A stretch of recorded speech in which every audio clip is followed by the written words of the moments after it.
Hi, welcome back. It's Anthony Allen at Rate One Home Loans, continuing the First Home Buyer series. And today I actually want to talk to you about house and land packages and construction loans. So there are pros and cons with this kind of purchase. And the first one is obviously, if you're going to buy your own house, you'll build your own house. It'll be to your specification. You build it out exactly how you want it. The downside of it is generally you'll find that these kind of blocks that you're going to buy are generally smaller than what you would buy if the house was established in an established area. The other thing that is definitely a plus is the fact that you can claim FOG. First Home Owners Grant, and if you're wondering who's going to claim that on your behalf, then it would be the bank, or if you're going through a broker or myself, then I would be doing it for you. And if you lived in a metro region, then you would be able to claim up to $10,000. And if you were living in a regional area, then that refund would be up to $20,000.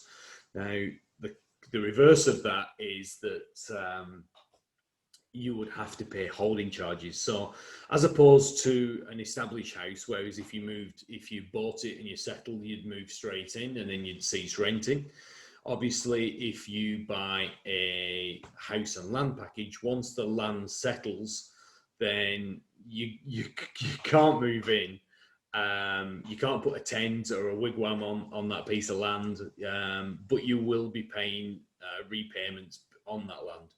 And you will then be paying repayments on once the slab has been poured, and then stage 2, and then stage 3, and then stage 4, and then stage 5, and until you get the occupancy permit, then basically your repayments are going to just step one, land 1, 2, 3, 4, and your payments are going to increase, and you're going to have to make those repayments as well as sort of making the repayments on your rent as well. Fortunately, the bank will allow you to, or it will be interest only, so there'll be a considerably less cost, but there's still that holding cost that you've got to bear in mind.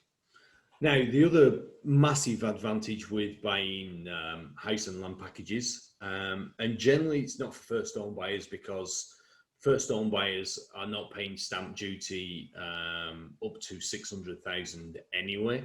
But generally, yeah, the big saving is generally in stamp duty. So that if you were buying a property of up to $600,000 land value, then you would pay zero stamp duty in Victoria.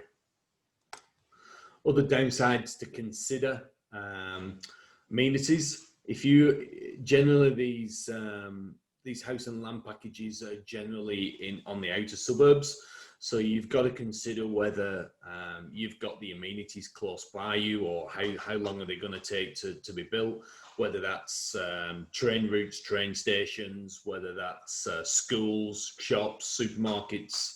Are they all local? Are they with, have you got public transport, things like that? And you also don't know who your neighbours are going to be, and what your neighbour's going to look like what your neighbourhood's going to look like in 5 years' time either.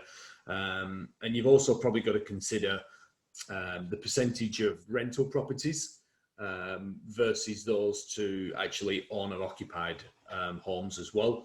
Because generally, if you're going to get a higher percentage of rental properties, then the area is probably not going to look as nice, because they probably won't look after the houses just as well. Just some points to consider. Just throw it out there just for you to think about. That's all for now. Talk to you in the next session. Thanks. Bye-bye.